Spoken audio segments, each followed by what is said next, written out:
What is going on, ladies and gentlemen? Welcome back to the channel. A week and a half ago, I went to San Antonio, Texas for Big Texas Comic Con. As you can see here on my shirt, pretty cool shirt.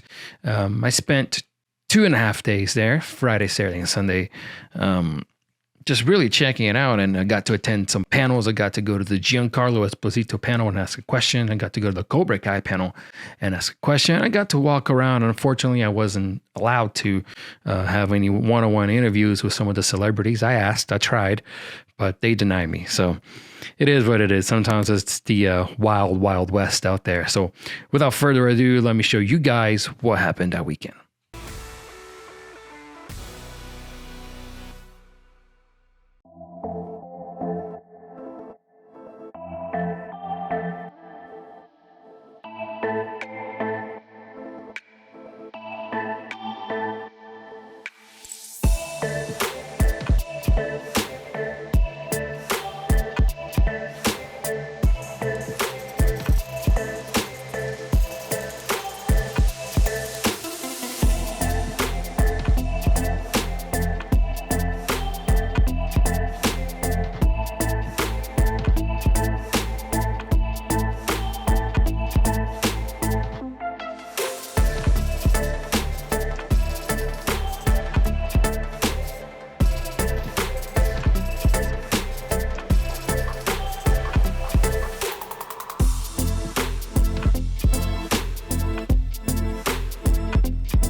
Thank you. My name is Jared Kingery. I'm with the Cinesnub podcast here in San Antonio, and it's time for the Cobra Kai panel.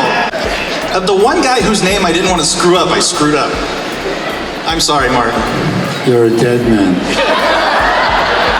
What we actually noticed was, like, parents who watch Karate Kid, the series, could actually watch it with their, sons and daughters, with Cobra Kai coming out. And I thought, as an actor, that's just amazing for us to help bridge some gaps that people could watch at home together, We're going to go and open it up to questions now, so go ahead and line up at the microphone here if you've got a question for the cast. You, sir, right there. Sorry, I can't see too well. How's it going, guys? This is Pete from Illuminerdi. I want to ask Martin, I was just watching you. You're just watching the crowd, like you're picking up your next dojo members, your next students. Whenever you do anything Cobra Kai or Karate Kid, do you get in character for that subconsciously without even realizing that you're playing Kreese, or is it just something that just kind of naturally occurs? Well, oddly enough, it's a little bit of both. There's a darkness that does exist in my personality. I can tell. But I try to, release it. I try to, release it outside of working on the set. It comes kind of naturally. It came naturally in the movie, but I create a backstory, a huge backstory for characters I play. What they were like as a teenager, what they were like with their parents, where they went to school, what kind of economic and social existence they had. And for John Kreese, I only wanted to do the series because I wanted him to have a lot more texture, have a lot more colors, not be one-dimensional bad guy like in the movies. And they wanted the same thing.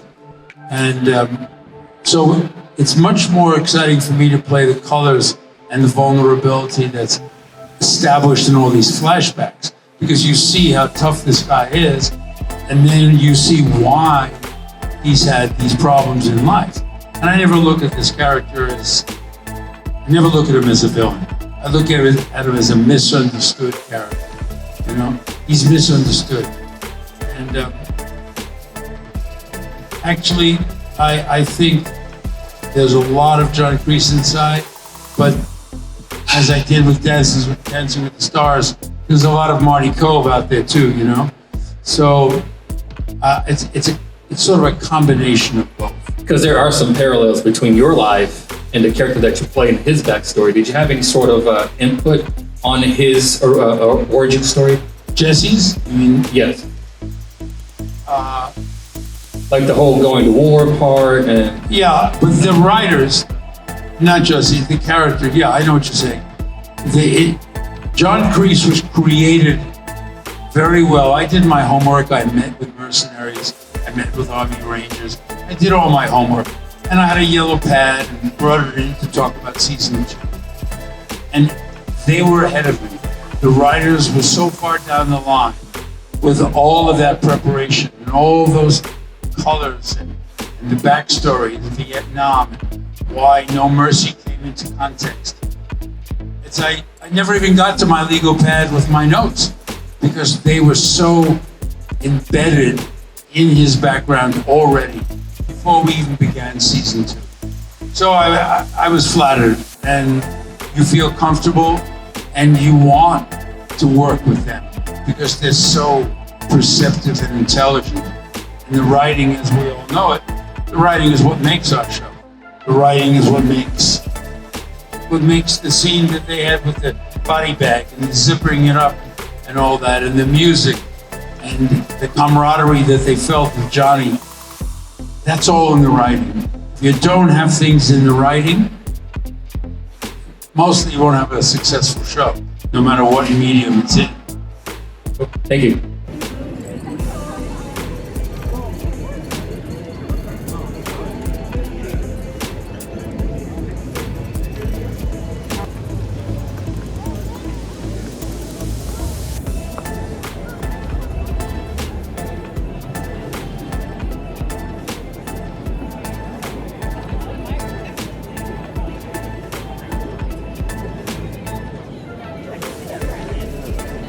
We have an amazing actor here to talk to, and I'm sure you're excited to get to it. So, are you ready to talk to Giancarlo? Yeah! Ladies and gentlemen, you know him as Gus Fring from Breaking Bad. You know him as the Moth in The Mandalorian. Please put your hands together for Giancarlo Esposito. Yo, yo, yo! Hey! Thank you.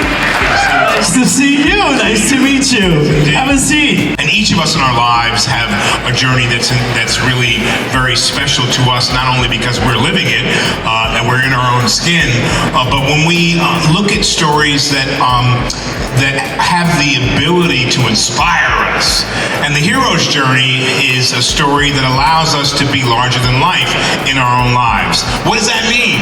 It means it gives us courage, it gives us hope, and it gives us something to fight for, a reason to live. Hey, how's it going, Giancarlo? Well, thank you. You started on Broadway, and then you went and did a TV show, and then you did a game with voice acting.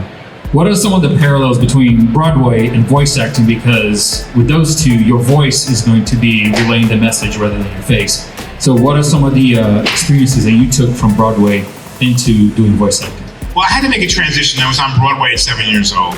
And, and we didn't have any mics that went in your hair back then.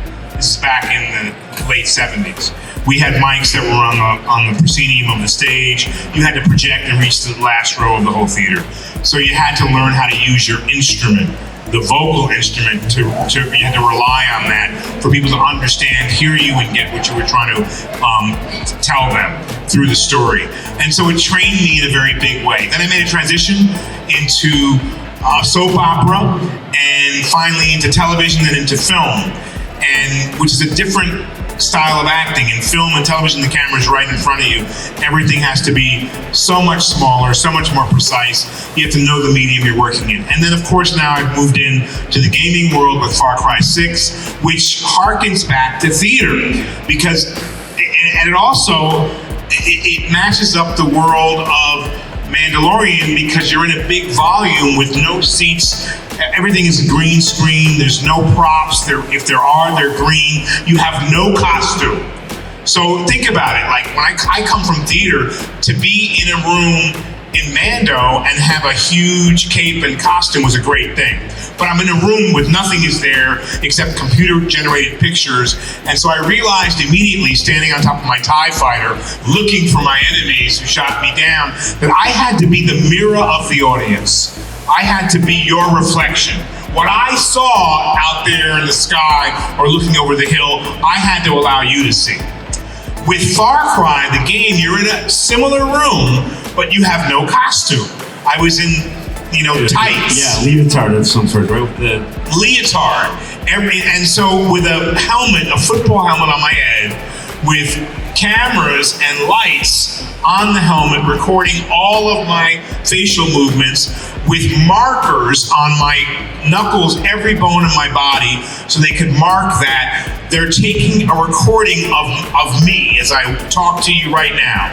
And we play out a scene in a room with other actors, marked out with tape, just like in the theater. And then they take all the, and so not only is what is on my head and face filming me, they're also filming a wide shot from over there of me in this weird costume with a weight belt on, with batteries and all that. So it's more like play, but you don't have anything to play with.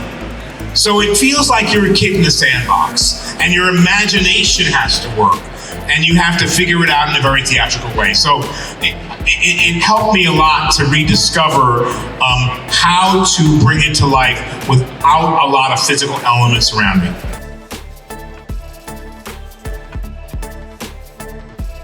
My work is my meditation.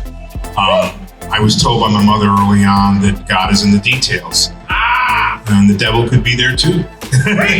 And so to me, when I'm doing my work, I become embodied. I become a part of the essence of the flow of the universe. So I'm going to take you back. You might know it, you might not. Elijah in Go Tell It on the Mountain. James Baldwin film. If you haven't seen it, you'll maybe look for that. Yes! That particular character, working on that, blew me away personally. I can name a number of others that have changed my life, and they don't affect me. I don't mention them because they changed my life, but they did something to me internally. Gustavo Fring. It taught me to honor my meditation and breathing practice, to be so calm. You can tell I'm not as calm as Gus. It can be, but it's practice calm, right? I'm a little more animated and all those things, but I'm Italian. What do you want, right? But that changed my life. So I'm playing a character now, which is twisting and changing my life as we speak. I'm playing an everyman character in a piece called Jigsaw that I'm shooting in New York. And it's a very special experience already because of how I've immersed myself. And it's a character you've never seen me play before because I'm creating it anew. So some characters I have to put on an accent for. Some characters I've got to be someone else. There's a template for it. Okay, I'll give you one more. Adam Clayton Powell Jr. in The Godfather of Harlem.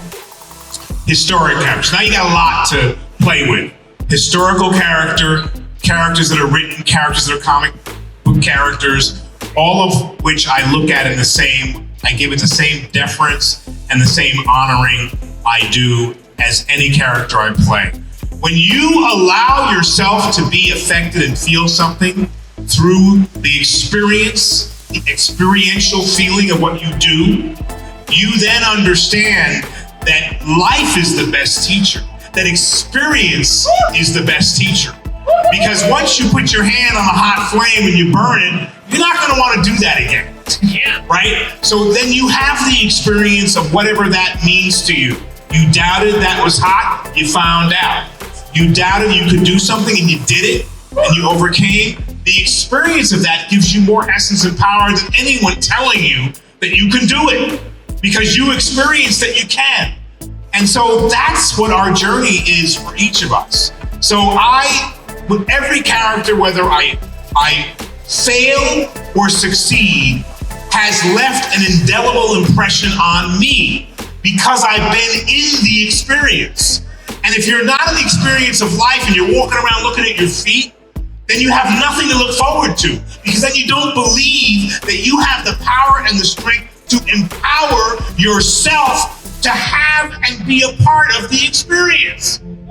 So, this is a very simple thing that it's taken me years to learn, and I still haven't figured it out. The only thing I've figured out is that I'm so excited to be breathing the same air as all of you right now. I'm so excited to have found something that I love to do. I don't do it for money. I don't do it to impress you. I do it because it makes me jump up and down and get excited. And so your words to me bring tears to my eyes. When you say to me, mastery, I don't know if I've mastered anything, but I'm so honored that you would feel that way. But I know that for me, this is my life, and this is where I'm going to go for the rest of it. I direct now, I act, I try to inspire people to really be alive. What does that mean? Vivo. Live, it means to live, right? Be alive, live your lives, enjoy what you do. Every interaction lends to the character and the spirit and the integrity and the morality of who you are. Thank you, sir. Giancarlo Esposito, everybody, a big hand. Thank you for your stories. Pleasure to meet you, my friend. Thank you.